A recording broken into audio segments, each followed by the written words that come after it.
Haleluya, haleluya. Salam sejahtera dalam kasih Tuhan kita Yesus Kristus, Bapak, Ibu, Saudara, maupun seluruh jemaat GPDI Situbondo. Pada pagi ini saya akan membawakan di dalam menu sarapan pagi GPDI dengan satu tema yang akan saya bawakan pada pagi ini, yaitu pimpinan Tuhan tidak pernah salah. Kita baca di dalam Keluaran 15 ayat 22 sampai 27. Kita baca, mungkin Bapak bisa baca, Bapak Ibu bisa baca di rumah untuk Alkitab. Keluaran 15 ayat 22 sampai 27. Di Mara dan di Elim, Musa menyuruh orang Israel berangkat dari Laut Tiberia, lalu mereka pergi ke padang gurun Syur 3 hari lamanya. Mereka berjalan di padang gurun itu dengan tidak mendapat air. Sampailah mereka di Mara, tetapi mereka tidak dapat meminum air yang di Mara itu karena pahit rasanya. Itulah sebabnya dinamai orang tempat itu Mara. Lalu bersungut-sungutlah bangsa itu kepada Musa. Kata mereka, apakah yang akan kami minum? Musa berseru-seru kepada Tuhan, dan Tuhan menunjukkan kepadanya sepotong kayu. Musa melemparkan kayu itu ke dalam air, lalu air itu menjadi manis. Di sanalah diberikan Tuhan ketetapan-ketetapan dan peraturan-peraturan kepada mereka, dan di sanalah Tuhan mencoba mereka. Firman-Nya, jikalau kamu sungguh-sungguh mendengarkan suara Tuhan Allahmu dan melakukan apa yang benar di matanya, dan memasang telingamu kepada perintah-perintahnya dan tetap mengikuti segala ketetapannya, maka aku tidak akan menimpakan kepadamu penyakit manapun yang telah kutimpakan kepada orang Mesir, sebab aku Tuhanlah yang menyembuhkan engkau. Sesudah itu sampailah mereka di Elim. Di sana ada 12 mata air dan 70 pohon korma. Lalu berkemahlah mereka di sana di tepi air itu. Tuhan menyuruh bangsa Israel yang berjalan melewati padang Syur. Dikatakan setelah 3 hari berjalan di padang Syur itu, di bawah panas terik matahari, persediaan air mereka habis. Tetapi tak satu pun mata air yang mereka temukan. Ya, sampai akhirnya Tuhan memimpin mereka ke Mara. Ya, dalam keadaan haus, lelah, berjalan jauh dan panas karena terik matahari. Ya, saya membayangkan mereka berlomba-lomba memperebutkan air itu. Ya, tetapi betapa kecewanya mereka. Ternyata air itu tidak dapat diminum karena rasanya pahit. Ya, bayangkan dalam keadaan haus dan lelah, mereka memiliki harapan, tetapi ternyata berakhir pada kekecewaan. Ya, tidak heran kalau mereka bersungut-sungut kepada Tuhan. Dan bagi saya secara pribadi, hal itu sangat wajar. Ya, tetapi mereka tidak hanya sekedar bersungut-sungut, tetapi mereka kecewa dan menyalahkan Tuhan. Ya, karena mereka merasa Tuhan membawa mereka kepada penderitaan. Ya, bukan kebahagiaan seperti yang telah Ia janjikan. Yang pertanyaan adalah, benarkah Tuhan memimpin bangsa Israel kepada penderitaan? Sekilas memang terlihat demikian. Namun yang menarik, setelah mendengar sungut-sungut bangsa Israel, Tuhan mengubah air itu menjadi manis sehingga dapat diminum. Begitu juga dengan kehidupan kita. Ya, seringkali pun kita menghadapi masalah, kita menghadapi pergumulan.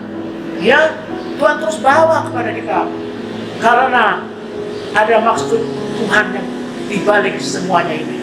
Ya, senantiasa sampai titik ini saya boleh mengambil 3 hal dalam pembelajaran di dalam ayat ini. Yang pertama, Musa berseru-seru kepada Tuhan. Ya, begitu luar biasa satu teladan yang diberikan oleh Musa.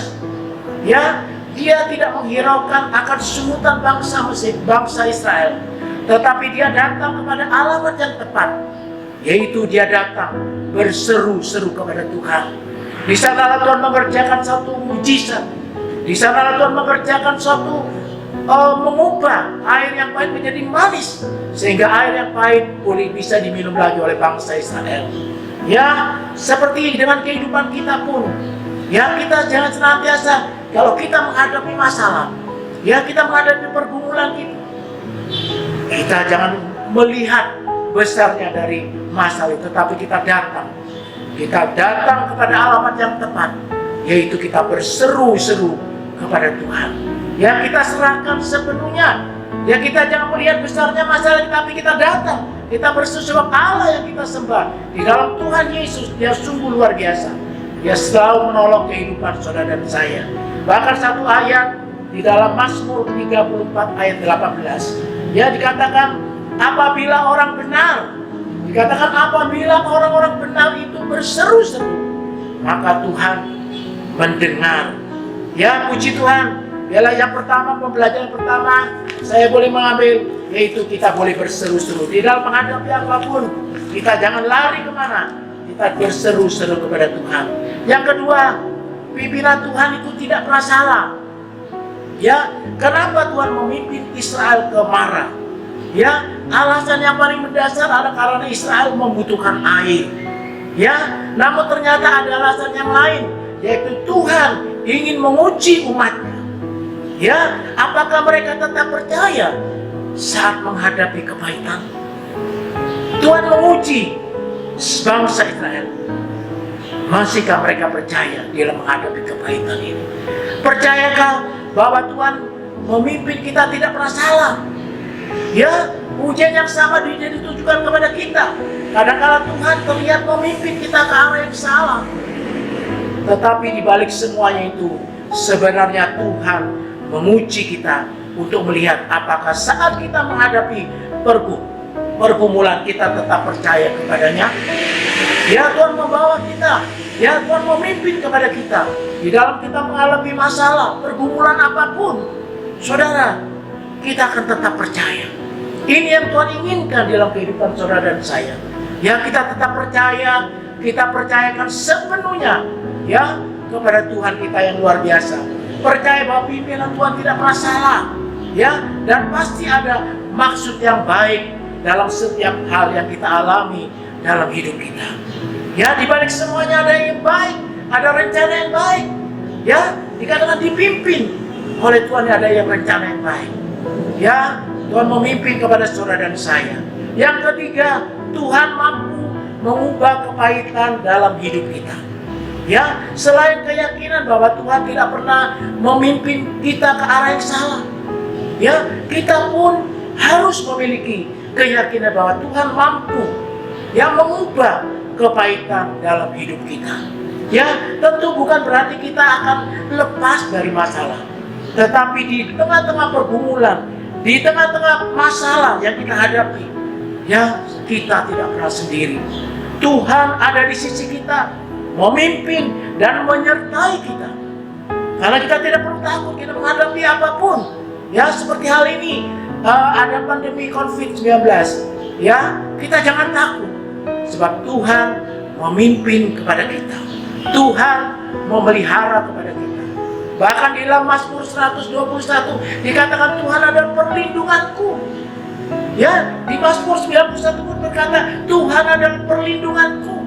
Ya, dia penjagaku di saat menjaga kita baik siang maupun malam. Ya, dia menjaga kita 24 jam. Karena kita percayakan sepenuhnya kepada Tuhan. Ya, bahkan Tuhan hanya memimpin. Tuhan juga memberikan jalan keluar saat kita menghadapi jalan buntu. Ya, saat kita pada jalan buntu, Tuhan memberi jalan keluar. Ya, Tuhan juga memberi kekuatan saat kita jatuh ke dalam keputusasaan. Itu luar biasa. Yesus kita ini sembah, Dia memberi jalan keluar. Dia akan menolong. Kalau saudara datang, saudara berseru kepada Dia, Dia akan memberi jalan keluar kepada saudara saya. Sehingga apapun yang kita hadapi, kita tidak perlu khawatir. Ya, kita tidak perlu cemas, kita tidak perlu takut. Ya, karena Tuhan ada di sisi kita. Ya, keyakinan inilah akan membuat hidup kita terasa manis. Ya, meski kita menghadapi pergumulan seberat apapun, kita jangan lari daripada masalah itu.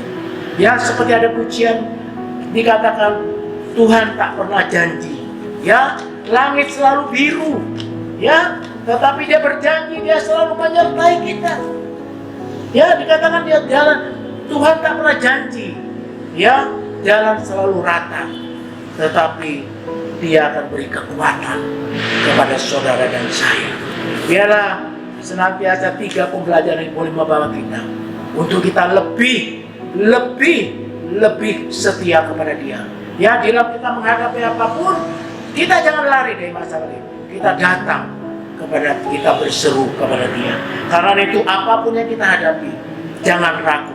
Ya, untuk kita tetap percaya. Ya, kita tetap percaya kepada Tuhan kita Yesus Kristus. Karena dia akan menolong saudara dan saya. Ya, terima kasih. Tuhan Yesus memberkati. Amin.